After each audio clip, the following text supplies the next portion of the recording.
Hi guys, I'm Lil and welcome back to the Lils Takes podcast. I'm more nervous for this podcast than I have been for any others, which is so weird because I'm completely on my own. So there's no one else for me to talk to today. You're literally just going to have to listen to me ramble on for however long this takes. I don't even know. We might be here hours. So get a cup of tea and settle down because sitting down with me. Also, it's very themed, this one, and if this isn't for you, then it's not for you, that's fine. I just get so many messages about this that I thought I'll do a whole podcast on it and I'll sit and talk about myself half an hour. So if you don't know, I do TikTok, and on my TikTok I've spoke a lot about something that I had and I still have. So I've got emetophobia, which is a phobia of sick, and I went through therapy for it, and I'd sort of documented a little bit of my journey of that on TikTok, and it generated quite a bit of interest with people that have the same thing or different phobias and go to different phobia therapies. And I still get questions about it now, even though I did that about 2 years ago. So I thought, what way to better address every single question I've ever got than a half an hour long podcast? This is why I said it might be hours, because you guys have been asking me these for years, and sometimes I feel like I don't pay enough attention to you and give you all my answers. Some of the answers I don't have, but we're going to try and get through it together, because I don't know if it's very well known outside the community, but it's not a rare thing. Loads of people have this. It's one of the most common phobias, I think, or maybe my therapist just told me that to make me feel better, but I think she's telling the truth. So it's not something that I'm on my own on. I definitely felt like that when I first started out with it, or that anyone else is on their own on, and that's what I want this podcast to feel like. I want you to feel like you've got someone that understands what you're going through, even if I don't have the same we're not in the same situation, or if I get different symptoms to you, it's like someone else is going through the same thing. And don't worry, because there are so many people that have this. So first of all, I asked you on Instagram loads of questions, well, not loads of questions, I asked you to send me in loads of questions, and anything really specific or anything about different phobias, and you really did well with that. You proper went in on my DM. I've got so many. Some of them I didn't have time to put in, but I'll try and message you all privately if I didn't get to you in the podcast. I've got so many here that we might not even get through them all. I might just focus on the ones that I know I can definitely talk about. And then I've planned it all out on my phone, so I'm not just ignoring you, don't worry. I've also got big paragraphs of things that I can talk to you about. So I'm really going to ramble on. So if you don't like my voice now, you're not going to like it in half an hour. So just leave now. If you're still here, brilliant, let's go. Okay, so let's start off with the first question. So the first thing that someone asked me is, what is emetophobia? So it's a fear of sick, specifically. Sorry if you don't like that word, maybe trigger warning. I know some people like using different words for it.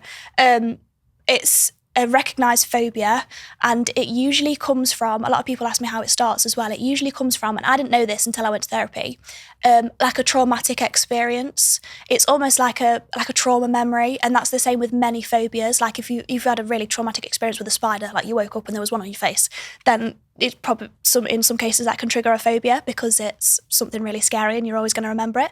And that is how it starts for most people. You have a really traumatic experience of maybe being ill or getting dead hammered, I don't know, and then it causes a fear of sick, and that's what it was for me, and I think that's what it is for most people.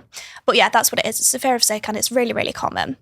And the next question I get asked, which is this is such a vast question, and I don't know how we're going to cover it, but it's, how do you cope with it? How do you cope with emetophobia? And I think coping with it is a strong word. I went to therapy because I couldn't cope with it. I feel like that's the reason you go if you can't cope. And most people feel like they can't, but every time I have I'm a very anxious person, and I think that comes along with a lot of phobias. A lot of people that have phobias develop anxieties around that thing, and then anxiety is related to that, and it sort of spreads if you don't control it.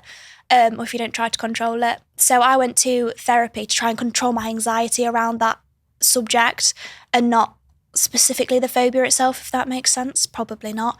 But coping with it, you can develop coping mechanisms, and a lot of people, if you go to therapy, talk to you about breathing exercises and stuff like rescue remedy that you can take that calms anxieties, and things like that.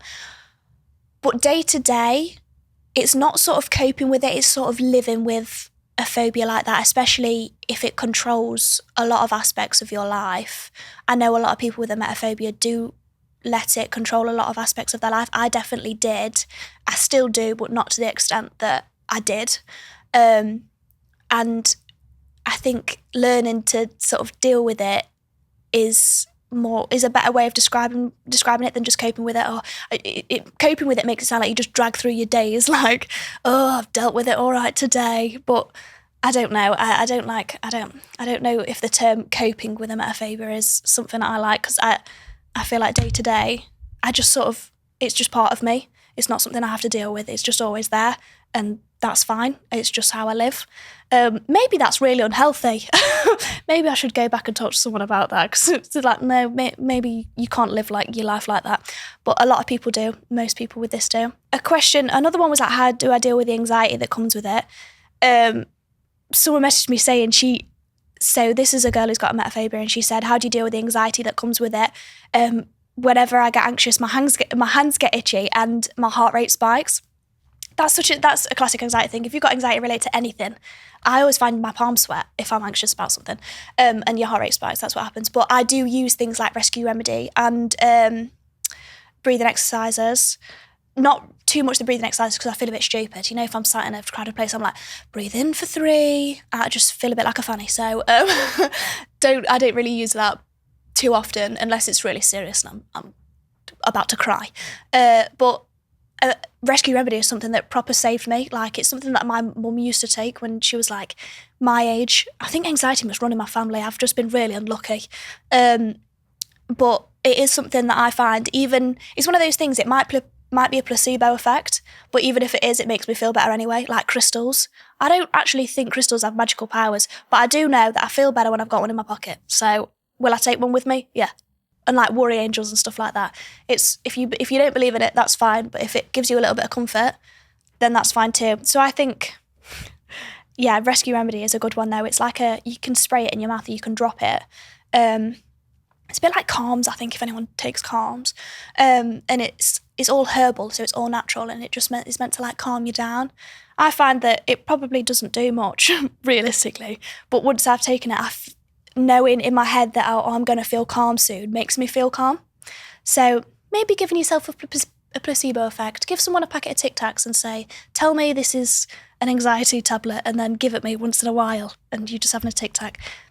If anything like that brings you peace and makes you feel better, just do it. Like, I think listening to other people on this, when you're trying to deal with something in your own body, in your own mind, I think listening to other people can be quite confusing. Just listen to what you think is right and what makes you feel better, and just do that. That's what therapy taught me lots, and it's clearly that I'm very independent. I got some quite like specific questions about certain situations, so we'll go through a couple of those, and I'll see if I can give you little anecdotes about if that happened to me and how I felt.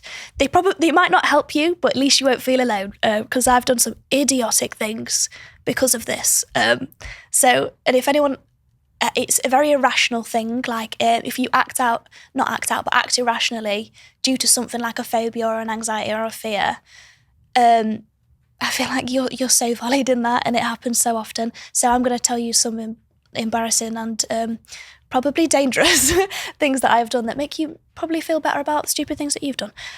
So one of the questions I got is, or not really a question, but sort of a statement. She said, this girl said, I can't go to parties because of it, and I feel like I'm missing out on so much. I can sort of relate to this, because I think I was like freshly 18 when I decided I was going to like, right, I'm bored of having this now and I'm going to go to therapy and get rid of it. It's not that easy, by the way. You can't just go and talk to someone and then, oh, I'm cured, and then go home. It doesn't work like that, which is really sad. It should, but it doesn't.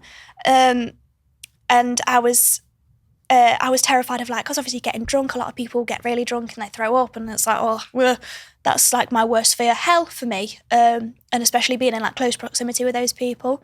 So I definitely stressed just before I turned 18, like, oh my God, am I going to be able to go out to parties? Am I going to be able to like go to the pub with my friends without just being nervous the whole time? And the only thing that helped me sort of get over that part of it is just doing it, literally just realising what my anxiety felt like. I know when I get anxious, I feel sick all the time anyway because of this. It convinces me that I feel sick. I don't know if that's anyone else has that. My hands sweat and my heart rate spikes, exactly the same as that. And I know that if I feel like that, it's not because I'm ill, it's because I'm a bit anxious, and that's all right. Like, sometimes you're going to be anxious in these situations, but I know pushing myself to stay in those places and to just make myself wait it out a bit longer, it's going to feel better the next time I do it. And I did that, and I went to the, it was in lockdown, so I had a bit of an easier transition because like pub closed at 10, so I had to go home. There's no choice, and there's no clubs or anything like that. So I turned 18, I'm going to the pub with my mates. I used to go like once a week, and then like I'd go maybe twice a week, and it started to get easier every time I went. And it started to get easier even if people were like, if people felt sick, or if they were like sick through alcohol, I could deal with it better and better every time it happened, just because I pushed myself. And that's the hardest thing to do, is doing that the first time and being like, right, I'm just going to do it, because you really don't want to in your head. But it's that I live by the fact that sort of a little saying that if future you will thank you, then do it. Because like cleaning your room, if you're like, I really don't want to do it now, but me in an hour will thank me for it, because I'll have a clean room and I'll be able to sit down and do something else. So if future you is going to thank you for doing something, definitely do it. But yeah, just taking that first leap and doing something the first time, that definitely helped me, especially with anything relating to sick through alcohol. Alcohol now is a pretty stable subject for me, because I went to uni. I've done it so much that I'm just sort of getting there. It is like exposure therapy. I know that sounds scary, but it is true, and horribly, it's one of the best things for you. But I would say just take the leap and do it once. And if you feel better when you get home and you lie in bed, you're like, look at me. I went to the pub and I wasn't sick, and no one around me was sick, and I still had a good time. Every time that happens, you're going to feel better. That is my advice. And that's also how I did it. So this one, I think they asked me this because they know the answer already. So did your emetophobia cause, I feel like I keep saying that dead road man, emetophobia. Emetophobia is probably how the professionals would say it. Did your emetophobia cause fears or phobias of other things that were linked to sick? This is not just an emetophobia thing, this is a phobia thing and an anxiety thing. I'm not a professional, by the way. Don't be like, Lily told me this, so this is how the brain works. It's not. This is definitely just how my brain works, and what I learned from my therapist and what she told me, is that so you link things in your brain, like it's like with smells and tastes and things. You know, if you taste a meal that you've not had for ages, it reminds you of a certain time, or you smell something, you're like, oh, that smells like my nan's perfume. I miss my nan. Do you know what I mean? Things like that. It's like a sensors, and it's one of those things. It's if you feel a feeling, or you go somewhere that triggers a memory in your head, you start to maybe become a bit afraid of that thing, and that definitely happened for me. And it sounds so irrational if you sat there like, I've got some irrational fears, like I'm afraid of brown floorboards. I'm like, well, yeah, that's how it works. It is random stuff like that usually. For me, it is. So I think because you always relate it back to sort of one period in time. So for me, I've got like one traumatic experience that I can remember. And I link it back to everything that happened that day. So like, for me, this is very niche, only I know about this, but like if the lights are yellow somewhere, that will make me feel anxious. If it's a Tuesday or a Sunday, that makes me feel more anxious than normal. People have sick days. I know this is like something that other people have as well. If I spend all day with one person and then like have a sleepover with that person, but if I spend the full day from like morning to night with one person, that'll make me feel more anxious. Just random stuff like that. But it did for me, yeah, it made me have fears of random stuff like yellow lights, which is such a random thing to make you nervous. But that's how it works, because it's that link that your brain has already made. It says, well, last time you were in yellow lights, you were sick, so that must mean this time you see yellow lights, you're going to be sick again. That's what it makes logical but very illogical links in your brain. And they are some of the hardest things to overcome, like apart from your actual fear, your stupid little related links sometimes can be the hardest things to get over. They definitely are for me. I still, if it's a Sunday night and I already feel a bit sick, I'm like, oh, that's it, it's Sunday. It's today. Today's the day. My time's up. It's over for me. I'm going to be sick. Even though I never am. And every time I'm wrong. Like, this is my weirdest one. You can laugh at me for this. So, last time I was sick, I was very young. So it was before I had braces and I didn't have retainers. So now every time I feel sick, I have to put my retainers in because I'm like, well, last time you were sick, you weren't wearing retainers. So if you put your retainers in, you're not going to be. That's stupid. And I know it's stupid, but it makes me feel better. So I do it anyway. I think that's why I'm a crystal girl. I think I like to believe that they make me feel... No, we believe in the crystals. Rose quartz definitely helps your health.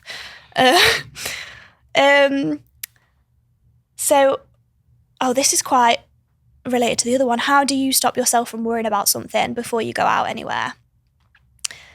I just try not to think about it, or try not to think about my little links and what would make me think of like being sick. Like if I have to get the train, I'm like, some people are travel sick and they go on the train. What if I sit near someone that's travel sick on the train? That's going to make me really anxious. Don't think about that. Just put rescue remedy in my bag and I'm like, everything's going to be fine. It's just going to be another day. I think either like just trying to avoid those links and I keep saying to myself in my head, like, that's not logical. That's not how things work and that's not what's going to happen, and like speak it into existence. I don't fully speak it, but I do. I always think like, if it's not logical, don't go by it because that might not happen. Don't be worrying about something that's not happened yet. Worry about it if it happens, do you know what I mean? Another one is, do you have any coping mechanisms? I think I said about the breathing exercise and stuff. So I went to therapy and I had hypnotherapy and IEMT therapy. I can't even remember what IEMT stands for. I think integral eye movement. I do remember. Integral eye movement therapy. That's very weird. You know how some people have like Reiki and like crystal healing and things that aren't medical. They're more experimental medicines. It's very much like that. It's like if you move your eye in this way, it will help your brain process your memories better.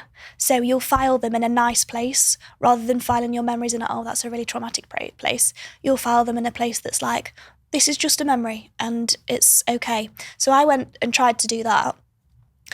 It was just sort of me and a woman sat in a room for a long time and she's sort of going like this, follow the pen, follow. And I was like, yeah, with my eyes. And then she went, how do you feel? And I was like I've just followed a pen for 20 minutes with my eyes. I feel exactly the same. So I feel like things like that, you got to go into an open mind. I forgot the question. Do you have any coping mechanisms? Yeah. So from that, she also taught me, my IMT lady, a breathing exercise. And I felt like a bit of a weirdo sat in there and she was like, breathe in for 3. I was like, well, this is very experimental. I just need to be fixed, please. I've not got a very open mind. But the one breathing exercise she taught me that really did help me was that, don't laugh. So if you, everyone says go to your happy place, but that is a great place to be. Go to a happy place in your head. Close your eyes if it helps you. I've got a very visual brain. I can think of a beach without closing my eyes, but closing your eyes might help. And think of like a happy place where you're all calm and you're all at peace and nothing's wrong. Everything's fine. And, but think of your anxieties as sort of a cloud coming over. So you've got like this nice blue sky and you're all happy. And these anxieties form as like a cloud over the top of your head. And they're like shading you and they're making you all cold and not very happy. So you don't want them, you want to get rid of them. So once you've gathered them and once you've gathered all the thoughts that you want to get rid of in a little cloud above your head, take like a deep breath in. And then as you breathe out, imagine that breath pushing that cloud away and like going over the horizon and getting rid of it. And it's gone and you don't see it again. That was the only thing that I was like in my head, I can really visualize those things disappearing. And that's very, I'm such a logical person. It's not very medical, but it's one thing that definitely does make me feel better. And it's something I only use now if I'm like in a very stressful situation, I'm like, oh my God, I'm feeling really anxious, like in a very busy public place. I'm like, I can't really get out anywhere. That's what I'll do to try and calm myself down. So if you want to try that, you're welcome to it. Don't tell my therapist I paid a lot of money for that information and I'm giving it to you for free. So you are welcome. Another sort of more personal question to me was, for you, is it only in person if I see or I'm around someone being sick, or is it on TV, for example, that triggers it also? It's different. I know it's different for everyone, so you might not feel the same way. Everyone's has their own degrees of this. I've definitely got better. I used to be really bad if I saw someone throw up on TV. That'd send me into a spiral, and I'd like it. Just makes me feel sick myself. Like, oh my God, I've seen that person be sick, which means I'm gonna be sick. I don't. Or again, stupid thing to relate to, but it's the way my brain works. But I've definitely got better now. If someone's sick on TV and I can tell it's not real, like if it's not a documentary or anything, that's fine because I know it's not how they actually feel and it's all set up. But if it was like real, it was like a video or something, that would stress me out because then I'm like, I have so many questions. Like, what have you eaten? Where have you been? Have you touched anyone? When was the last time you washed your hands? I need to know all of these things. I need to know where that person is. Are they far enough away from me? Proper, intense, random stuff like that. But yeah, I've got a lot better. So for me now, it's not so much people on TV unless it's like an actual video of someone being sick. Then it doesn't really bother me. But I used to be a lot worse, and that is so normal. That's not a weird thing either. Loads of people who have like arachnophobia, if they see a spider on telly, some people are scared of that and some people are just scared of them in person. It's just a personal thing, I think. See if I've got another nice well, no, none of these questions are nice, are they? But anything that I can maybe help you, make you feel a bit better with. One I get all the time, and one adults ask me when I tell them I've got this. They're like, but what if you ever have children? How will you cope? Because this girl messaged me and she was like, children are sick most days. I thought, most days? Are they? Don't tell me that I'm never going to have any now. Because are they sick most days? I feel like that's a bit of a stretch. This wasn't a massive thing. I used to work at Build-A-Bear. If you watch my TikToks, you know I used to work at Build-A-Bear. I've always worked around children. I used to help at my dance school, teach dance to really, really young children. I wanted to be a teacher up until really recently. It wasn't like, kids are very germy, but I know in my head that I'm so clean. Like, I like to sanitize my hands and wash my hands as soon, like, whenever I can, especially if I've been out or I know if I've touched anything, I wash my hands. So the being in proximity thing worries me a little bit, but it's never been something that was like, oh my God, I can never have children because I'll just be ill all the time. I've convinced myself in my own head, I'll be like, nah, easy peasy. I'll just stay away from them. I'll have to lock them in the kitchen or something if they're ill, or send them to a childminder. That's not healthy and that's definitely not how you should deal with it. But it's not something that worries me now because I try not to think about things that aren't affecting me in the moment. Like, maybe one day it'll make me nervous, but right now that's not something that crosses my mind. And I think at that point, I feel like everyone assumes this, I'll be grown out of it by then and I'll be fine. So it'll all be all right by then. No, but I think by the time you reach adulthood, like if I'm in my 30s or my late 20s and I have kids, then that by that point you're through that really awkward, anxious stage of your life of your like late teens and early 20s. I feel like that's such a weird point in your life to be in. Anxieties are so heightened anyway. If you're going to get anxiety, it's probably in that period of your life. By your late 20s, maybe I'll have my stuff together. Probably not, but I'd like to think so. So I'll talk you guys through my sort of therapy journey.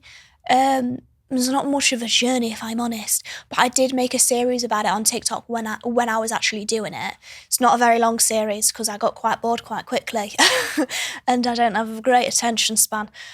So when I got questions, I'd just sort of answer them with one TikTok video, but not really explain to you what I've been doing. So we'll go through. So I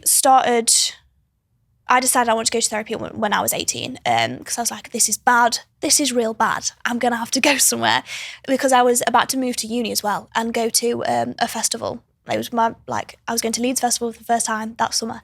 And then after that, I was moving to uni. And my mum basically gave me an ultimatum. She was like, you're not going to uni if you don't go to therapy because you won't be able to handle it. She was like, I don't want you at uni being worried and being anxious all the time.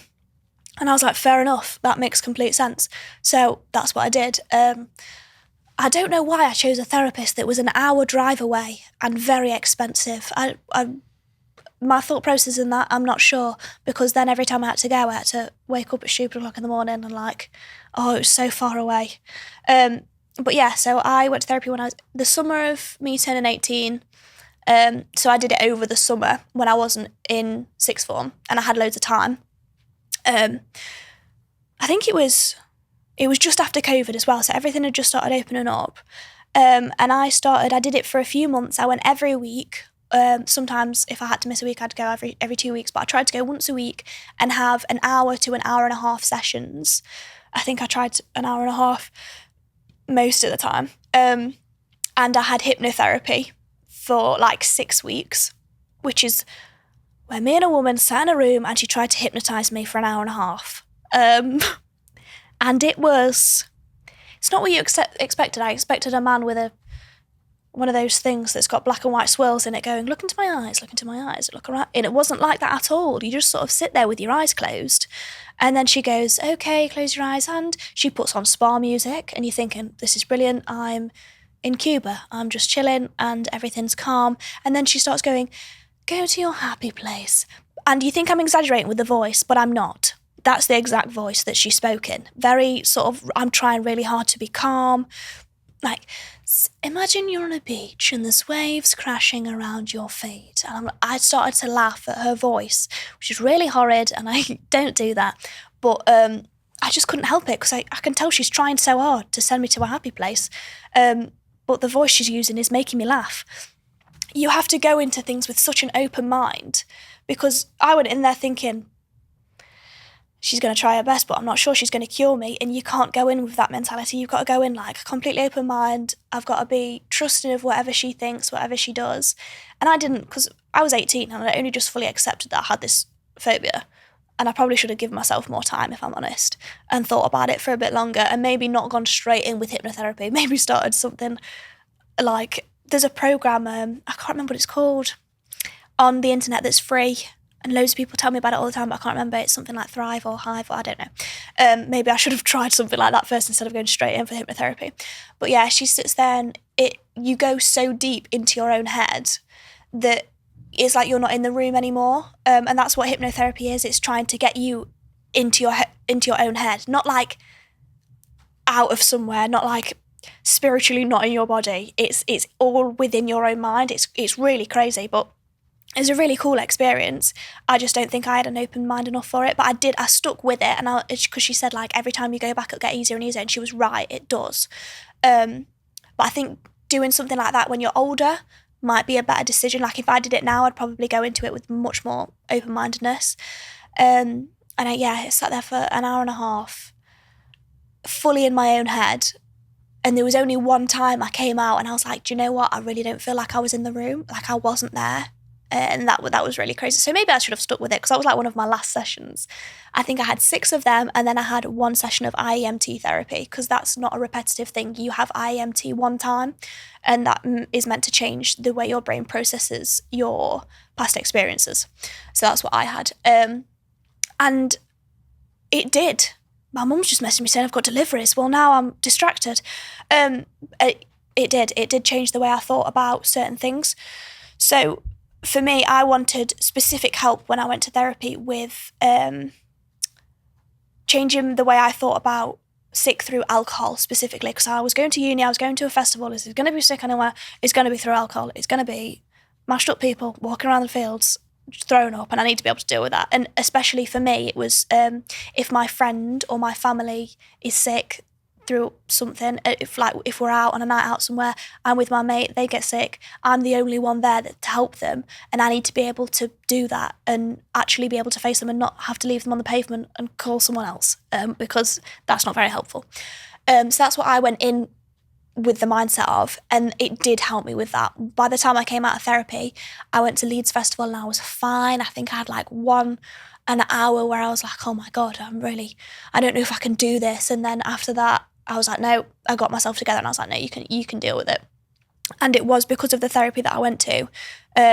We talked so much about people being sick through alcohol and talking about like my own experiences and how it makes me feel. And it put everything into like perspective and did make me feel a lot better. But sick in other situations, so like people that are actually like food poisoning and stuff like that, that's not a bit of me. Can't deal with that, probably never will be able to. Don't come near me, stay away. I've had enough. But now, being 22 years later, I'm at the point where if we've been on a night out and one of my mates is sick, if it's not near me and I can't see it, fabulous, I'll still talk to you afterwards. I'll still give you a hug like that. I never used to be able to do that. And I could be probably on the other side of the cubicle making sure you're all right. I couldn't be in there with you. That's your business. I don't mess with that. But I could be on the other side and I'll be there when you come out and I'll get all your stuff for you and I'll make sure you're okay. And I could never do that before. I couldn't be anywhere near anybody. And that's exposure. That's literally being in those situations at uni and like not wanting to miss out. I get massive FOMO as well. I'm just like a person that has to be involved, like dead annoying. I have to be involved in everything you're doing. Don't leave me alone for too long because I've got to be involved. And it's definitely helped me and it's made me that kind of person, which is a lot better for me and all my friends, because now if you're sick, I probably will help you. Like, I'll give you a specific example. Liam, I'm very sorry, but my boyfriend Liam is amazing. I am got such a great support system around me. The people that I live with are so great with me and they're so understanding. And Liam is the best person. He's great. And he never gets sick through alcohol through anything really, because he knows how it makes me feel. So he's like, I'd never do that to you. There was one night we went out and he'd had a lot to drink, and then right before we left, he was already hammered. He was like, let's do shots. And I was driving, so I hadn't drunk anyway. And I was like, I don't think that's a good idea, Liam. But the boys did it anyway. Boys being boys, they all did it anyway. And I was driving, I had to drive Liam home, and he was hammered, like it was bad. And he was in my car, and he was like, you're going to have to pull over. I feel sick. And it's like a 5-minute drive home, but he was like out of his mind drunk.